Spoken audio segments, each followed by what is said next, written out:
ये भी अब इतिहास में लिखा जाएगा कि सीमांचल के लोगों को लोग बदनाम करते हैं कि ये लोग सिर्फ एक नात सुना दीजिए, एक नात सुना दीजिए, वो वाली सुना दीजिए, वो वाली सुना दीजिए।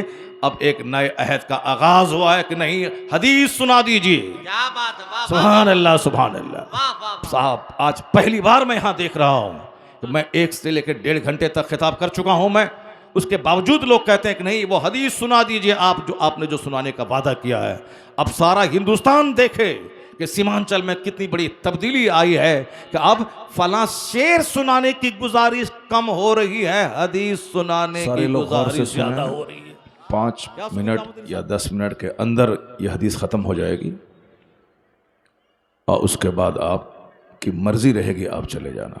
बाकी जितने लोग खड़े हैं वो सब बैठ जाओ थोड़ी देर के लिए, सर्दी बहुत तेज़ है, आप सब बैठ जाओ। अभी शहबाज भाई ने बहुत अच्छी बात पढ़ी, माशाल्लाह। अगर मुशायरा होता तो मैं कह देता कि आप पढ़ते रहिए, मगर चूंकि ये मुशायरा है नहीं, ये कॉन्फ्रेंस है। क्या नाम है कॉन्फ्रेंस का? नूरी कॉन्फ्रेंस। क्या नाम है? नूरी कॉन्फ्रेंस। कॉन्फ्रेंस का नाम भी याद रखा कीजिए, और जो खतीब जो मेहमान आते हैं वो सब का नाम याद रखा कीजिए। इलाके के जितने बड़े बड़े आलिम हैं उन सबों का नाम याद रखा कीजिए। बेशक। इस इलाके के सबसे बड़े आलिम कौन है? हाँ, माशाअल्लाह, सुभान अल्लाह।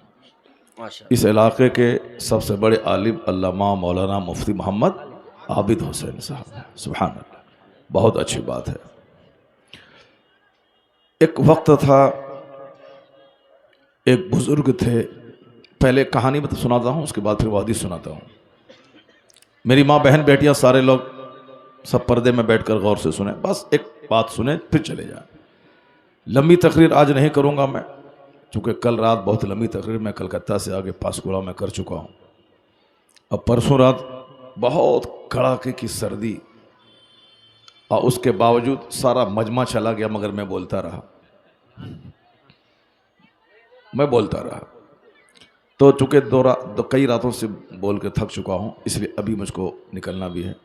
बस सिर्फ अभी बात छिड़ गई एक वाक़या की, और इलाके के बड़े आलिम और अपने ज़माने के जो बड़े बुज़ुर्ग हैं उसका चर्चा जब घर में होगा तो बाल बच्चे उसका नाम सीख जाएंगे। बेशक बेशक। अगर हम अपने घर में चर्चा करेंगे कि अमिताभ बच्चन की उम्र हो गई 90 साल, तो हमारे सारे बच्चे जान जाएंगे उसका नाम। पूछेंगे अब्बू कौन थे वो, तो अब्बा को बताना पड़ेगा बहुत बड़े फिल्म एक्टर थे वो। अगर हम अभी बोलें कि एक बहुत बड़ा क्रिकेटर था जिसका नाम अजहरुद्दीन था, तो बच्चे तो बोलेंगे अजहरुद्दीन कौन था, कहाँ का था, कहाँ पैदा हुआ, अभी मर गया कि जिंदा है। तो अपने घर वालों के सामने अगर आप ये बयान कर दें कि अल्लामा जलालुद्दीन सयूती रज़ी अल्लाह ताला अन्हु बहुत बड़े बुजुर्ग थे, क्या बात, वाह वाह वाह। तब बच्चे पूछेंगे कि वो कौन थे, कहाँ पैदा हुए, उन्होंने क्या किया, माशा। उनकी जिंदगी का एक चैप्टर सुनाइए।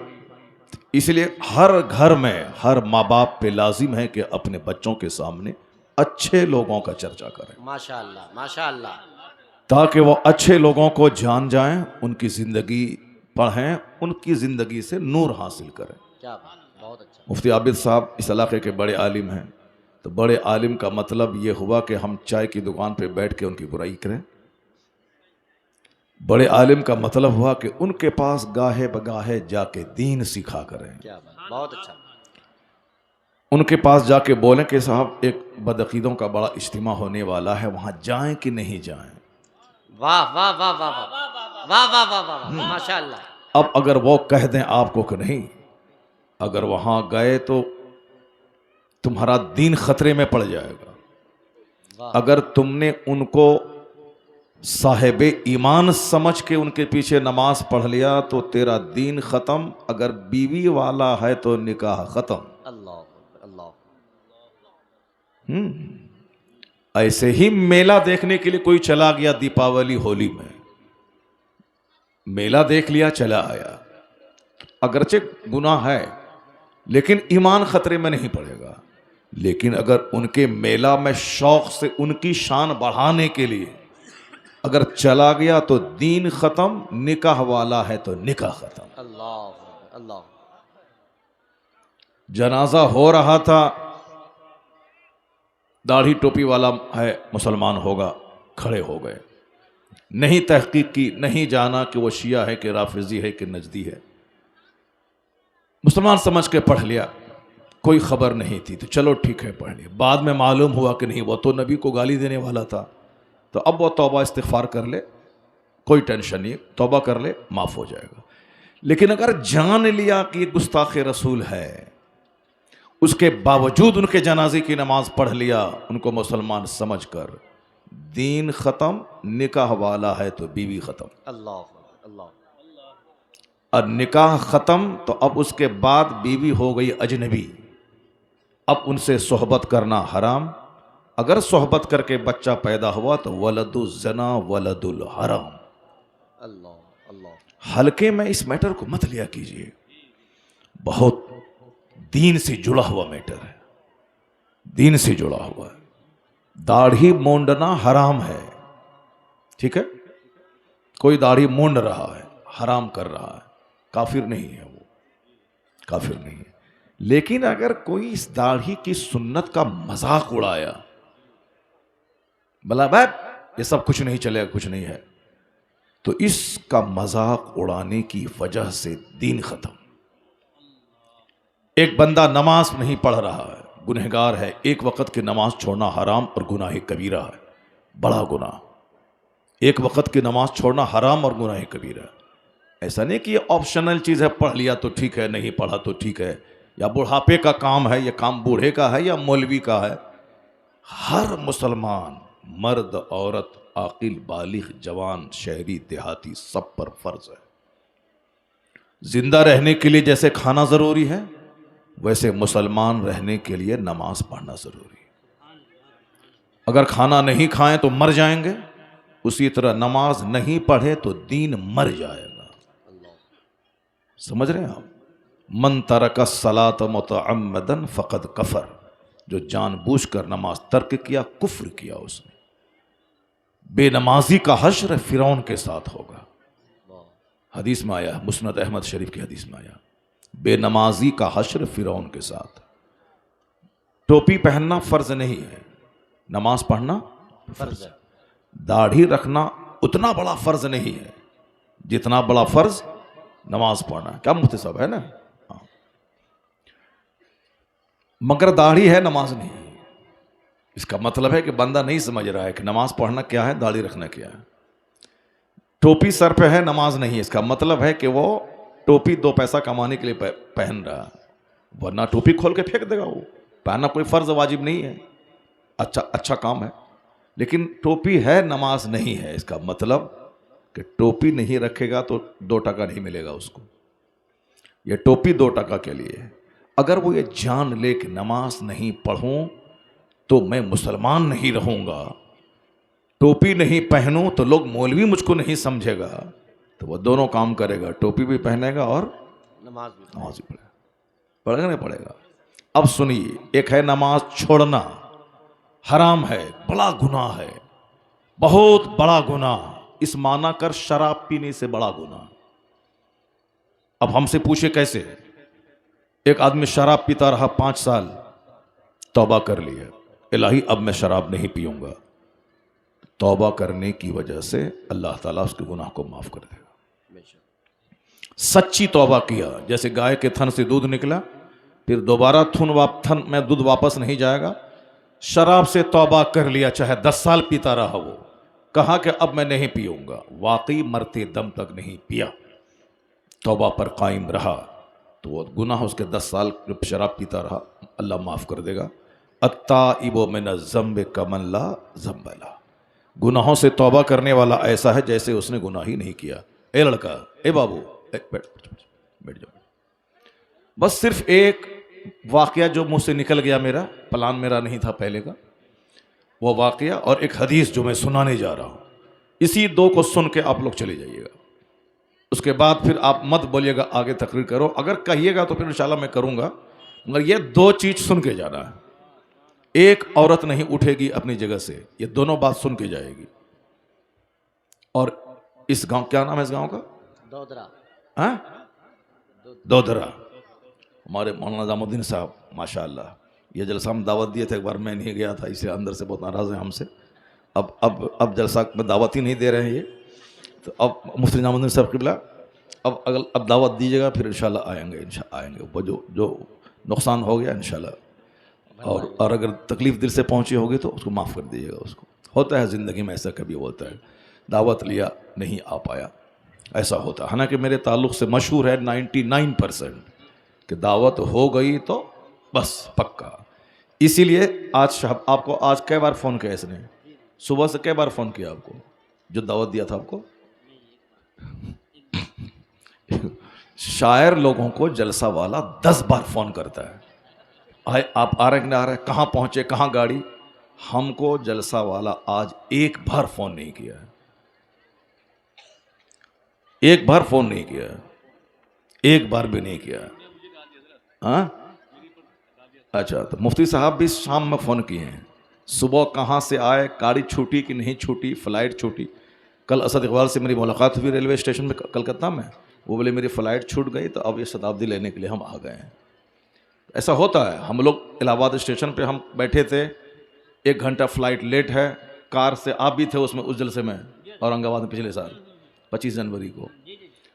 कार रिज़र्व करके भाग करके हम औरंगाबाद से इलाहाबाद पहुँचे, मगर वहाँ गए तो फ़्लाइट लेट, किताब पढ़ते हुए आ गई नींद, फ़्लाइट छूट गई।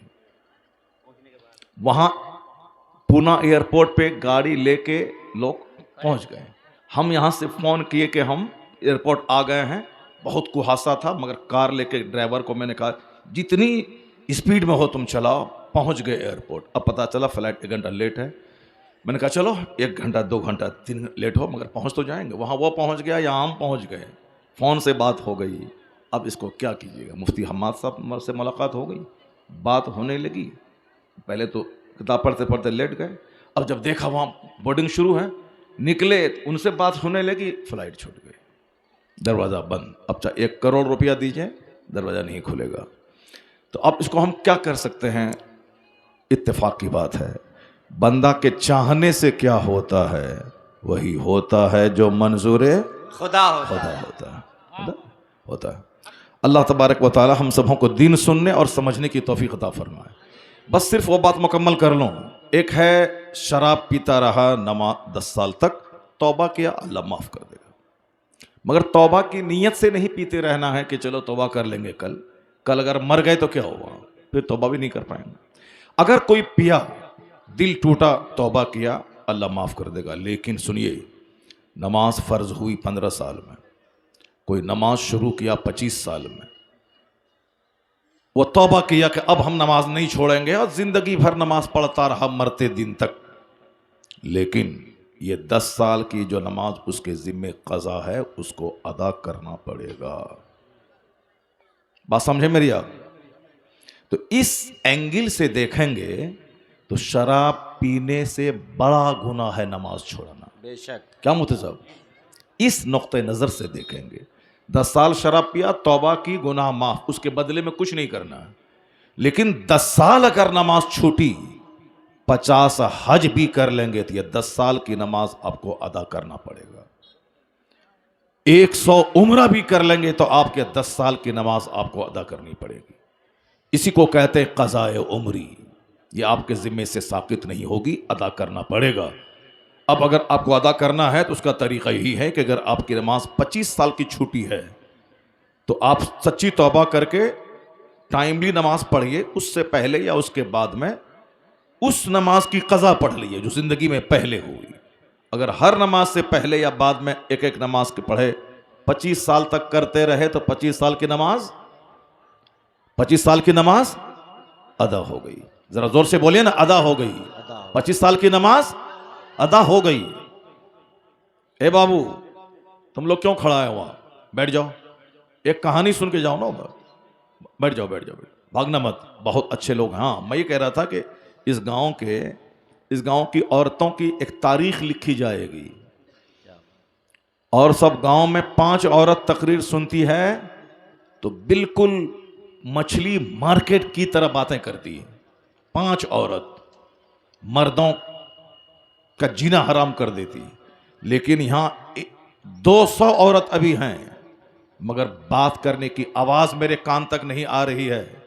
इसका मतलब है कि बंबई की औरतों में जो क्वालिटी नहीं है वह इस गांव की औरतों में क्वालिटी मौजूद क्या है। बात है, वाह वाह वाह वाह वाह वाह। अब अगर मेरी मां बहन बेटियां इसी तरह खामोश रहीं तो मैं दावे के साथ कहता हूं कि कभी तलाक नहीं होगी, कभी तकरार नहीं होगी, और कभी शौहर उसको मैके में छोड़ के नहीं आएगा। क्या बात, वाह वाह वाह वाह। औरत सिर्फ इतना कर ले कि वह कम बात करे, कम बोले, शौहर उसके बगैर जी नहीं पाएगा, ये मेरा दावा है। अगर यह ज्यादा बोली तो शौहर उसकी मौजूदगी में सुकून नहीं पाएगा, ये मेरा दावा है। जब वो मैके चली जाएगी तब इनको राहत की सांस मिलेगी, चलो ठीक है अब थोड़ा सा आराम मिला। लेकिन जब औरत अच्छी रहेगी, कम बोलेगी, तो अगर मैके चली गई, शौहर जब तक उनके मैके जाके उनसे बात नहीं कर ले उसको चैन नहीं मिलेगा। औरतों की सबसे बड़ी क्वालिटी है कम बोलना और शौहर की बात ज्यादा सुनना। तो इसी जलसे से प्रैक्टिस कर ले। कभी 2 घंटा मौलाना साहब की तकरीर होगी तो 2 घंटे तक उनको चुप होके सुनना है, उनको एक बात जबान से नहीं निकालनी है। तो मेरा दावा है कि शौहर तुम्हारे पांव के नीचे अपना दिल बिछा देगा। क्या बात। फिर किसी मौलवी साहब के पास जाके ये नहीं बोलोगी तुम के तावीज दीजिए कि मेरा शौहर मुझको नहीं मानता है। शौहर को गुलाम बनाने की तावीज, वह आमिल कभी तावीज नहीं दे। वो हर औरत चाहती है कि शौहर को मैं गुलाम बना लूं। अगर कोई आमिल शौहर को गुलाम बनाने की तावीज देगा तो वो आमिल क़यामत के दिन पकड़ा जाएगा। क्यों? कुरान में अल्लाह ने कहा है कि मर्द औरतों पे हाकिम है, मर्द औरतों पे हाकिम है। इसलिए तुम घर में रहो, कपड़ा मैं दूंगा, खाना मैं दूंगा, जो महर की रकम है 10-20 लाख रुपए वो मैं दूंगा। तुमको कुछ नहीं करना, सिर्फ घर को जन्नत बनाना, बाकी सारा हमारे जिम्मे अल्लाह ने दे दिया। महर की रकम शौहर, खाना शौहर, कपड़ा शौहर। ऐसा नहीं कि अब खाना कपड़ा सब शौहर देगा, तुम बैठ बैठ के मोबाइल चलाती रहो, मर्द से गुस्सा और 2-4-10 मर्दों से बातें करती रहो। नहीं नहीं, मोबाइल कभी नहीं देना है औरतों को। अगर देना भी है तो बिल्कुल सिंपल सादा मोबाइल, बात जाए बात आए। शौहर कहाँ है फोन करे, अब शौहर किस हाल में है फोन करे, शौहर उनको फोन करे। इसके अलावा मल्टीमीडिया मोबाइल अगर बीवी के हाथ में दिए तो वही कहानी होगा वहां अररिया में। छोटा भाई अपनी भाभी को लेके भाग गया, अल्लाह अल्लाह।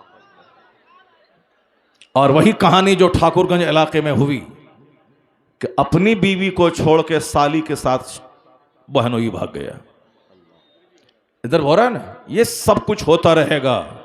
इसलिए अगर चाहते हैं कि घर की इज्जत बची रहे तो अपनी जवान बेटियों को कभी मल्टीमीडिया मोबाइल मत दीजिए, और अपनी बीवी को भी मत दीजिए। नहीं, वीडियो कॉलिंग करेंगे, वीडियो कॉलिंग करके क्या करेगा? वीडियो कॉलिंग करके क्या हो जाएगा? मुंह देखने से क्या होगा? बात करो ना कैसी हो तुम, बस काफी है। वरना आपसे वीडियो से बात करेगी 5 मिनट, दूसरे से करेगी 5 घंटा। मैं अल्हम्दुलिल्लाह मेरी 4 बेटियां हैं, चारों बेटियां मेरी जवान हैं। 2 बेटियों की शादी हो गई है, चारों बेटियां हमारी मौलाना हैं अल्हम्दुलिल्लाह। माशाल्लाह। ऐसा नहीं कि हम कमाते हैं 2-4 लाख टका महीना तो हम बेटी को डॉक्टर इंजीनियर बनाएंगे, कुछ ऐसा कुछ नहीं है। मेरी चारों बेटियां मौलाना। 2 बेटी की शादी हो गई, 1 बेटी की शादी होने वाली है अब रमज़ान से पहले, 1 बेटी छोटी है। अब सुनिए गौर से, अब तक मैंने अपनी बेटी को मोबाइल नहीं दिया है। क्या बात, वाह वाह वाह। इसीलिए मैं दावे के साथ कह रहा हूं, अगरचे मैं बेटी को 50,000 का मोबाइल दे सकता हूं, एक जलसे का नजराना मोबाइल दे देंगे, उनको क्या लगा हुआ, लेकिन नहीं, मैंने नहीं दिया। मेरी दोनों बेटी की शादी हुई, उनके शौहर ने उनको दिया ताकि उनसे बातचीत करते रहें। और हमारी ये दोनों बेटी कुंवारी हैं, ये दोनों बेटी के पास कोई मोबाइल नहीं। एक बेटी पढ़ाती है मदरसे में मिशकात शरीफ वगैरह, वो बोली कि अब अम्मी से बोली, हमसे तो नहीं बात करती है, डरती है। अम्मी से बोली कि मोबाइल एक तो दिलवा दो अब्बा से, ताकि उसमें किताब जो पढ़ाते हैं ना उसका तर्जमा वगैरह देखेंगे मोबाइल में, है कि नहीं? मोबाइल में ढेर सारा तर्जमा रहता है, बहुत सारा, जैसे अरबी ग्रामर हल करना है, वर्ड मीनिंग है या कुछ, अब मोबाइल में देख लेंगे तो बच्चे को पढ़ाने में आसानी हो जाएगी।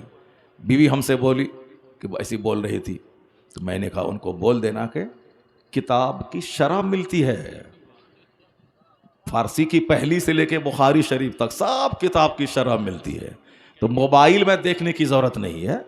वो शरह ख़रीद लें, बोले हमसे, हम ख़रीद के देते हैं, उसको वो देखें और पढ़ाएं। वाह वाह मैंने नहीं दिया, वाह वाह वाह, आप लोगों को भी नहीं देना है। अगर हम दिए होते तो यह बात कभी आपसे नहीं कहते। बेशक बेशक। जो खुद नमाज नहीं पढ़ता है वह बिल्कुल दिलेरी से नमाज की बात नहीं कर सकता है। हक है, हक है। जो खुद पढ़ेगा वही बोल्डली लोगों से कहेगा। जो मोबाइल अपनी बेटी को दे देगा, दूसरों से बोलेगा तुम मत दो, तो उस बात में दम नहीं है। जो खुद नहीं देगा वह दूसरों को बोल्डली कह सकता है, जैसे मैं बोल्डली कह रहा हूं, मैंने नहीं दी है पैसों की मौजूदगी में, लेकिन आपको भी नहीं देना है। अगर आपने मोबाइल बेटी के हाथ में दे दिया, जैसे 18 साल का बेटा को बाइक दे दिया, तो कब उसकी डेड बॉडी आपके घर में आएगी कहना मुश्किल है। उसी तरह से अगर आपने जवान बेटी के हाथ में मोबाइल दिया, कब घर से निकल जाए कहना मुश्किल है। इसलिए अपनी बेटी के हाथ में कुरान दीजिए, अपनी बेटी के हाथ में तस्बीह दीजिए, उनको बोलिए बेटा उस वक्त तक नाश्ता नहीं करना है जब तक कि 1000 दरूद नहीं पढ़ लेना। क्या बात है, वाह सुभान वाह अल्लाह, वाह, सुभान। वाह वाह। जब तक 1000 बार दरूद नहीं पढ़ लेना। कहेंगे ना आप लोग? करेंगे ना आप लोग? इंशाअल्लाह। बस एक कहानी जो हम मुंह से निकल गई और एक वो हदीस जो मैं कहना चाहता हूं। पहले ये बात, एक वक्त की नमाज छोड़ना हराम और गुनाह कबीरा है। बंदा नहीं पढ़ रहा है, बंदा नहीं पढ़ रहा है, लेकिन वो मुजरिम है, पापी है, गुनहगार है, जहन्नमी है, लेकिन अगर बोला जहां के नमाज पढ़ना जरूरी नहीं है। हे, क्या है रे? सर को ढांक लो, ढांपो ना, सर को ढांपो। एक सर्दी भी लग रही है और नंगा भी बैठा हुआ है महफिल में। यह बहुत बड़ा मसला पहुंचा रहा हूं, सुनिएगा। एक है नमाज फर्ज है, 10 साल से नहीं पढ़ रहा, मुजरिम, पापी, गुनहगार, जहन्नमी है, सब है, लेकिन काफिर नहीं। नमाज फर्ज समझता है, काफिर नहीं है। लेकिन जहां बोला नमाज पढ़ना जरूरी नहीं है, ईमान खत्म, निकाह वाला है तो बीवी खत्म। बात समझ गए आपकी? नहीं। इसलिए आसानी से जो मुंह में आए फट से बोल दिया नहीं, सोच समझ के बोल रहा है। रोजा आ गया, रोजे की तैयारी कीजिए, सारे लोग रोजा रखिए। एक बंदा बोला रोजा रखेगा वो जिसके घर में खाने के लिए नहीं है। मेरे घर में 1000 कुंटल भुट्टा है, 1000 कुंटल बासमती धान है, मैं क्यों रोजा रखूं? सीधे काफिर। बीवी वाला है तो बीवी निकाह से निकल गई, और जब तक वह रोजा नहीं रख रहा है, कहता है कि रोजा फर्ज है, मैं नहीं रखता हूं, गुनहगार हूं, पापी हूं, अल्लाह माफ फरमाए, आप मेरे लिए दुआ कीजिए कि अल्लाह मुझको रोजा रखने की तौफीक दे। वो गुनाह कबीरा, मुजरिम, बादशाह इस्लाम को हुक्म है कि उसको कैद में डाल दे। और अगर बोला कि रोजा रखना जरूरी नहीं है तो सीधे काफिर, और बीवी वाला है तो बीवी निकाह से निकल गई। सोच समझ के बोलिएगा। इसलिए मोमिन पहले सोचता है फिर बोलता है, काफिर पहले बोल देता है फिर सोचता है। मोमिन पहले सोचता है फिर बोलता है, काफिर पहले बक देता है फिर सोचता है। अक्लमंद पहले सोचता है फिर बोलता है, बेवकूफ बोलने के बाद फिर पछताता है। यह बेवकूफ की पहचान है। अल्लाह ताला आप सबों को अक्लमंद बनने की तौफीक अता फरमाए। बात चल रही थी कि एक बुजुर्ग थे, वो बुजुर्ग सफर पे थे, नमाज के पाबंद थे। चाहे बेटे का जनाजा निकले तो भी नमाज नहीं छोड़ते थे, चाहे बेटी की बारात आए तो भी नमाज नहीं छोड़ते थे, चाहे 1000 नुकसान हो कारोबार का तो भी नमाज न छोड़ते थे, चाहे करोड़ों का फायदा हो तो भी नमाज नहीं छोड़ते थे। यह बुजुर्गों का तरीका रहा है।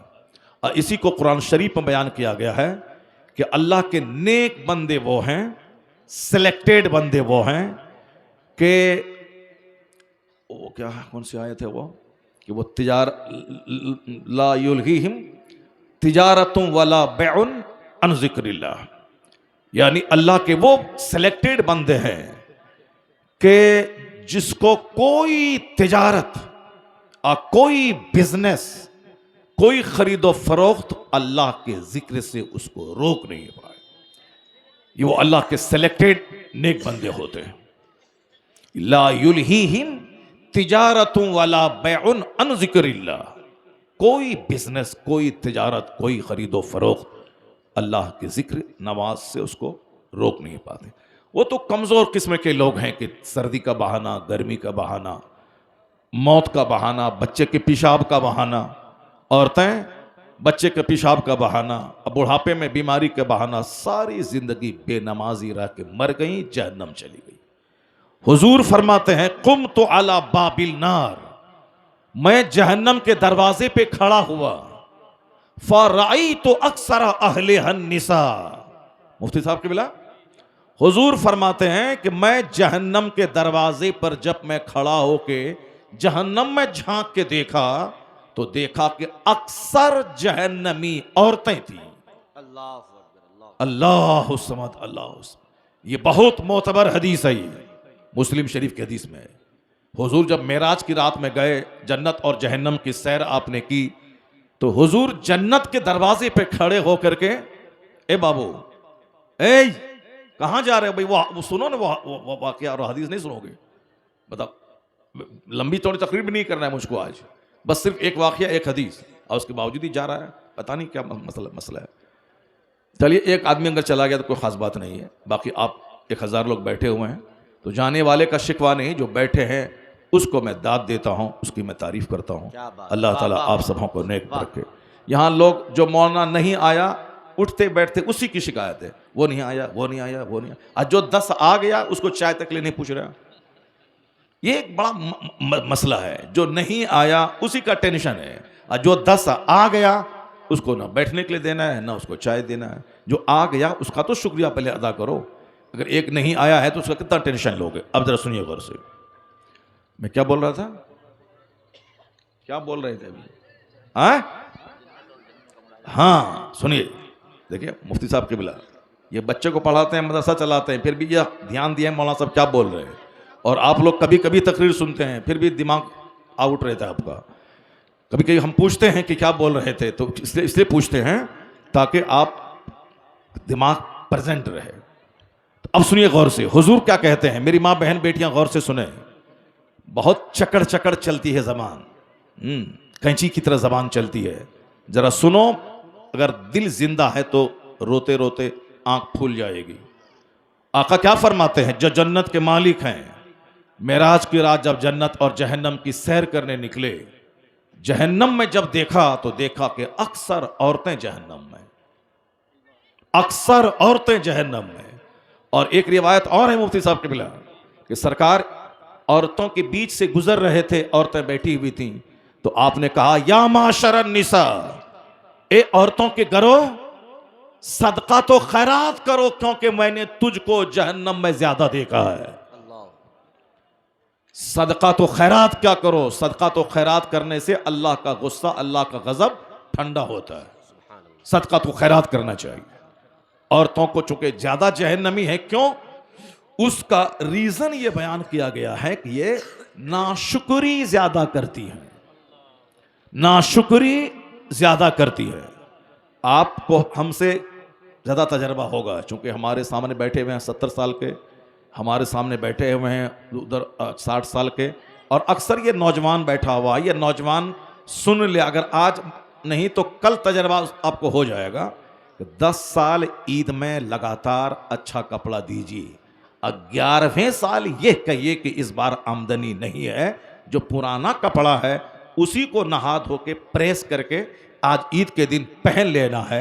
वह बोलेगी हाँ हाँ, आपने तो दिया ही कब है जो दीजिएगा,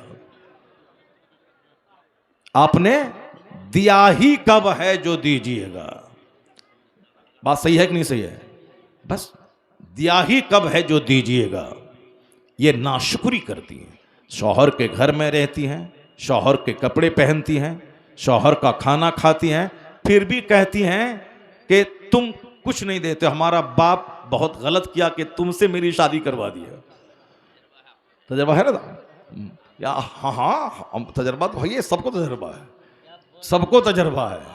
हाँ, जबकि उनका शौहर शहबाज जरदा नूरी जैसा है जो पूरे हिंदुस्तान में नाते पढ़ता है, लाखों रुपए नजराने लोग देते हैं, अपनी बीवी को 10-20 हज़ार रुपये उसको देता है, दूसरा आदमी 10 टका नहीं देता है, सिर्फ 2,000 रुपये देता है, मगर उसके बावजूद ये इनको कहती होगी, अल्लाह ने करे कहती होगी, अच्छी होगी वो कहती होगी इनसे कि वो तो हमारा बाप का दिमाग खराब हुआ तो जो आपसे निकाह करा दिया।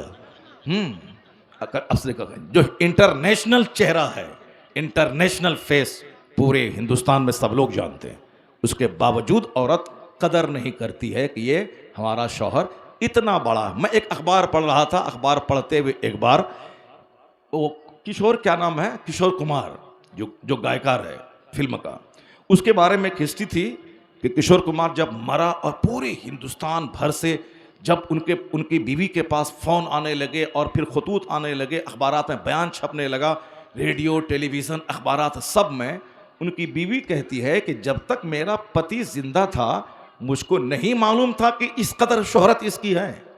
मरने के बाद पता चला कि कितनी बुलंदी पे मेरा शौहर फाइज था कि आज नेता, मंत्री, मिनिस्टर, सारे अखबार सब मेरे शौहर के बारे में, उनकी कहानियाँ, उनके नगमे, उनका अखलाक, उनकी बातें कह रहे हैं। तो मरने के बाद इनको पता चलता है कि शौहर किस बुलंदी पे है। जब तक वह साथ में है वह कौड़ी के तीन है, वो साथ में कौड़ी के तीन है।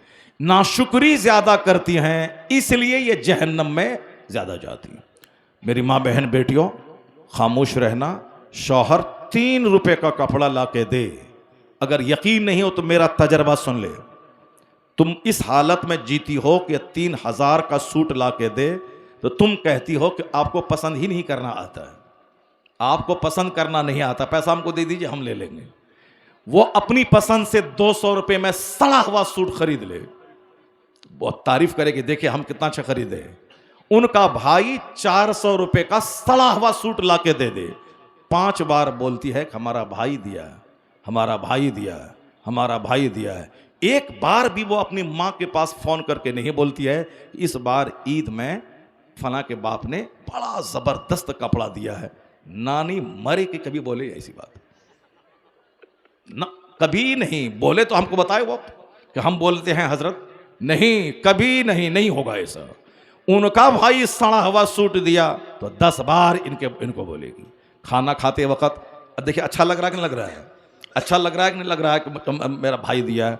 बड़ा मसला है, जिनके घर में रहना, जिनका खाना खाना, सबसे ज्यादा लड़ाई उसी से लड़ना है। अगर वो घर में रहे तो उससे लड़ना है, बाहर रहे तो फोन पे लड़ना है। इसीलिए कहा गया है कि तुम जहन्नम में ज्यादा जाओगी, इसलिए तुम सदका करो, खामोश रहो, शौहर की खिदमत करो। और सुनो, शौहर जो भी कपड़ा खरीद के ला के दे, सिर्फ इतना कह दो कि क्या जबरदस्त आपकी पसंद है और क्या जबरदस्त सूट लाया है। मैं दावे से कहता हूं कि अगर ये बात तुम कही, वो दुकान जाके 2 सूट और ला के दे देगा तुमको। क्या बात, वाह वाह वाह वाह। क्योंकि ये इतना बड़ा जिगर तो उनके पास है ही नहीं कि शौहर की तारीफ करे, इतना बड़ा जिगर तो है ही नहीं कि शौहर की तारीफ करे, शौहर की तारीफ करे, शौहर की कदर करे। नहीं तो सुनो, तुमको जहन्नम में हुजूर ने ज्यादा देखा है। क्यों? लानत मलामत करती हो तुम, नाशुक्री करती हो तुम, और नमाज के बारे में सुस्ती करती हो तुम। या तीनों क्वालिटी को, तीनों डिमेरिट को दूर करो। रोजा, रजब की पहली तारीख का रोजा, 27 रजब का रोजा, शबान का रोजा, और साहब मुहर्रम का रोजा, हर जुमेरात का रोजा नहीं है फर्ज, मत रखो तुम तो ऐसे ही भूखी रहती हो। सुबह उठे तो 12 बजे नाश्ता और शाम में दोपहर खाना 5 बजे खाती हो। भूखे रहने की आदत है तो चलो आज रजब की पहली तारीख है, रोजा की नियत कर लिया। भूखे रहने की आदत है, ये रोजा अल्लाह के लिए नहीं रखती है, उनको भूखे रहने की आदत है, भूखा रहना ही, चलो नियत कर लिया। रोजा मत रखो ये सब, रमजान का रोजा पाबंदी से रखो, ये फर्ज है। और जिन दिनों में रमजान में माहाना खून आता है उन दिनों का हिसाब लगा के जैसे ईद के बाद पाक हुई सबसे पहले वह 10 रोजे रखो। 10 महीने रोजा रखोगी नफल नहीं कबूल होगा जब तक कि जो फर्ज रोजा तेरे जिम्मे कज़ा है उसको नहीं अदा कर लोगे। उसको अदा करना पड़ेगा। वो फर्स्ट रजब का रोजा जरूरी नहीं है, 15 शाबान का रोजा जरूरी नहीं है, शव्वाल का 6 रोजा जरूरी नहीं है, मुहर्रम का 10 तारीख का रोजा जरूरी नहीं है। सवाब है, सवाब बहुत बड़ा बड़ा सवाब है, नहीं रखेगा तो कोई गुनाह नहीं है। लेकिन रमजान का एक रोजा अगर कोई छोड़ दिया जानबूझकर उसकी सजा है बादशाह इस्लाम उसको जेल में डाल दे, कत्ल कर दे उसको, और फिर सारी जिंदगी उसके बदले में रोजा रखेगा तो भी उसका कफारा अदा ना होगा। अगरचे कानूनी तौर पर 60 रोजे रखे तो तब उसके बारे में कंपनसेशन होगा, लेकिन हकीकत तो यह है कि सारी जिंदगी रोजा रखे रमजान के एक रोजे का बदला नहीं हो सकता है। इतना बड़ा रोजा रमजान का रोजा है। रमजान का रोजा कज़ा हो गया उसके बारे में कोई फिक्र नहीं है। एक रजब का रोजा, 27 रजब का रोजा, और आप तारीफ करते हमारी बीवी रोजा बहुत रखती है, मैंने बात बहुत रखती है, वो तो भूखी रहने की आदत है उसको, इसीलिए से वो भूखी रहती ही है। तो अब नियत कर लिया रोजे का। रोजा रखना कमाल नहीं इनका, रमजान के रोजे के अलावा कोई रोजा ना रखे मगर नमाज पढ़ना फजर जोहर अस्र मगरिब ईशा ये फर्ज है, फर्ज आजम है। रोजे से बड़ा फर्ज, ज़कात से बड़ा फर्ज, हज से बड़ा फर्ज, सबसे बड़ा फर्ज है नमाज पंजगाना। सबसे बड़ा फर्ज है नमाज पंजगाना। हज सब पर फर्ज नहीं है, हज फर्ज है उस पर जिसके पास माल है, ज़कात फर्ज है उस पर जो मक्का जा सकता है आ सकता है, सब पर फर्ज नहीं है। रोजा फर्ज है साल में 1 महीना, मगर चूंकि डेली अल्लाह की नेमत खाते हैं और डेली दिन में काम करते हैं और डेली रात में 8 घंटा सोते हैं, तो इसका शुक्राना कैसे अदा होगा? इसका शुक्राना यही है कि 8 घंटे खूब गहरी नींद लो और 10 मिनट जाके सर से लेके पांव तक सारा वजूद को नमाज में लगा दो। ये फजर की 2 रकात नमाज रात भर की नींद का शुक्राना है। फजर से लेके जोहर तक 8 घंटे खेत में हल चलाओ, दुकान में 8 घंटे बैठो, इस दरमियान कोई नमाज फर्ज नहीं है। फजर से लेके जोहर तक के बीच में कोई नमाज फर्ज नहीं है। क्यों? वो टाइम है स्कूल जाने का, वो टाइम है खेत खलियान में जाने का, वो टाइम है कामकाज करने का। तो जो अल्लाह सूरज की रोशनी दिया, जो अल्लाह आंख की बीनाई दी, जो अल्लाह दिन दिया, 8 घंटे काम किया, अब बदन को ईंधन फ्यूल चाहिए, तो अब दोपहर में दाना डालो, उसके बाद रब्बे कदीर को जोहर में सजदा कर ले। इलाही तेरा शुक्र, तूने आंख दी, हाथ पांव दिए, सूरज की रोशनी दी, 8 घंटे काम किया, 10 मिनट अब तुझको मैं सजदा कर रहा हूं। क्या बात है, वाह वाह वाह वाह, जिंदाबाद। यह है जोहर की नमाज। अब जोहर से असर के बीच में थोड़ा सो, फिर 2 घंटे काम करो, फिर असर में आ जाओ 10 मिनट के लिए, फिर 2 घंटे बाजार में जाओ, फिर मगरिब में आ जाओ 10 मिनट के लिए, फिर 2 घंटे बाल बच्चों के साथ रहो, फिर ईशा में आ जाओ 20 मिनट के लिए। उसके बाद बिस्तर पे सो जाओ ये कहते हुए मैं सो जाऊं या मुस्तफ़ा कहते कहते, खुले आंख सल्ले अला कहते, नहीं बोलेंगे सुभान अल्लाह। जिंदाबाद जिंदाबाद, वाह वाह वाह। शाहबाज भाई नात पढ़ें तो आप उछलते हैं, खूब सुभान अल्लाह हाथ करते हैं। हम बोल रहे हैं तो मेरी बात क्यों नहीं आप मान रहे हैं? जरा जोर से बोलिए सुभान अल्लाह, सुभान अल्लाह, और हाथ उठा के बोलिए सुभान अल्लाह, जोर से बोलिए ला इलाहा इल्लल्लाह ला इलाहा इल्लल्लाह मुहम्मदुर रसूलुल्लाह। मुहम्मदुर रसूलुल्लाह। मेरी माँ बहन बेटियां आज तारीख लिख रही हैं। वो आज मैं जितनी तारीफ करूं मेरा दिल बाग बाग हो गया। अब कोई मौलाना बोलेगा सीमांचल की औरतें तकरीर नहीं सुनती हैं, मैं उनको जवाब दूंगा कि आप नहीं देखे हैं सीमांचल की औरतों को। चलिए आज हम दिखाते हैं आपको। कड़ाके की सर्दी की रात में मेरी माँ बहन मर्दों से ज्यादा बैठकर वह तकरीर सुन रही हैं। सुभान अल्लाह। सुभान अल्लाह। अब जरा गौर से सुनिए मेरी बात। ये नमाज पंजगाना सर से लेके पांव तक सारी नेमतों का शुक्राना है, सारी नेमतों का शुक्राना है। अपने बाल बच्चों के सामने देखो, अरे तुम लोगों की तारीफ हम क्या क्या कर रहे तुम लोग, बड़ा मसला। अरे ये देखिए अभी हम पूरे हिंदुस्तान में तारीफ करने जा रहे हैं और वो खड़ी हो गई। वो अपनी अपनी अपनी हैसियत बता दिया कि आप जो कर रहे बोल रहे हैं वो गलत है, हम वही हैं। बैठ के रहो, बस बैठ के रहो, बैठ के रहो।